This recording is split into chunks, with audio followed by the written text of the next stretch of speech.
जब भगवान शिव ने क्रोधित होकर दिया था मां पार्वती को कठोर श्राप। जानिए पौराणिक कथा। कथाओं के अनुसार भगवान शिव और माता पार्वती में अगाध प्रेम है, इसलिए इनकी जोड़ी को सबसे आदेश जोड़ी और प्रेम का प्रतीक माना जाता है।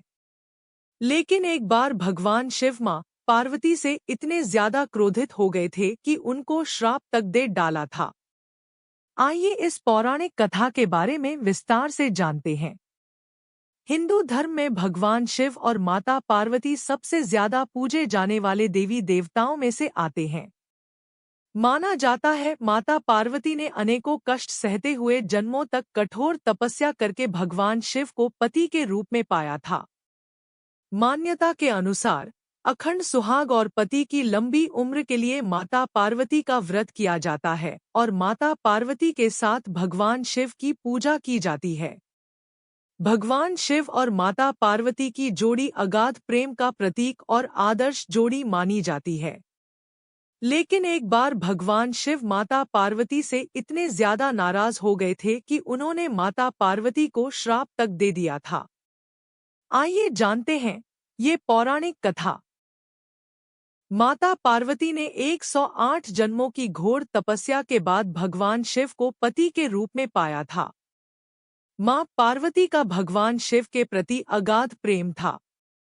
एक आदर्श पत्नी की तरह मां पार्वती भगवान शिव की सभी बातों का पालन करती थी और जब भगवान शिव कुछ बोला करते थे तो उसको पूरे ध्यान से सुनती थी। एक बार भगवान शिव मां पार्वती को ब्रह्मा ज्ञान देने के लिए सृष्टि की कथा सुना रहे थे। कथा सुनते सुनते मां पार्वती किन्हीं दूसरे विचारों में खो गई।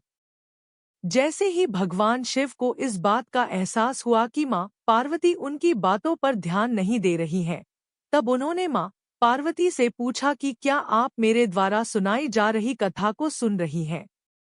लेकिन मां पार्वती कहीं और खोई हुई थी, इसलिए उन्होंने भगवान शिव के सवाल का कोई उत्तर नहीं दिया।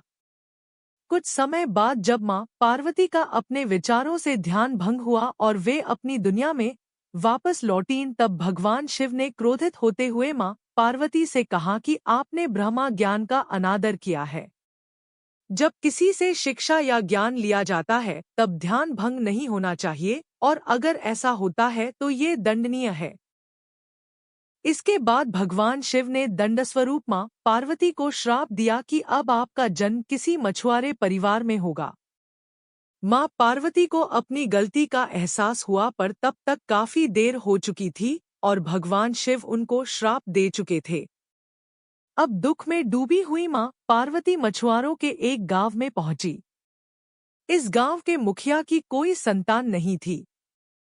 एक दिन वो मछली पकड़ने के लिए तालाब जा रहा था, तब उसको रास्ते में एक पेड़ के नीचे एक कन्या बैठी हुई मिली, जो कि वास्तव में कन्या के रूप में मां पार्वती थी। वह नन्ही कन्या पूरी तरह से वहां अकेली थी, उसके साथ कोई भी नहीं था। तब मछुआरे ने इस घटना को प्रभु की कृपा समझा और उस नन्ही कन्या को अपने साथ अपने घर ले आया। मां पार्वती उसी घर में कन्या के रूप में रहने लगी। इस तरह मां पार्वती को अपना एक जन्म भगवान शिव के श्राप के कारण मछुआरे के घर में काटना पड़ा।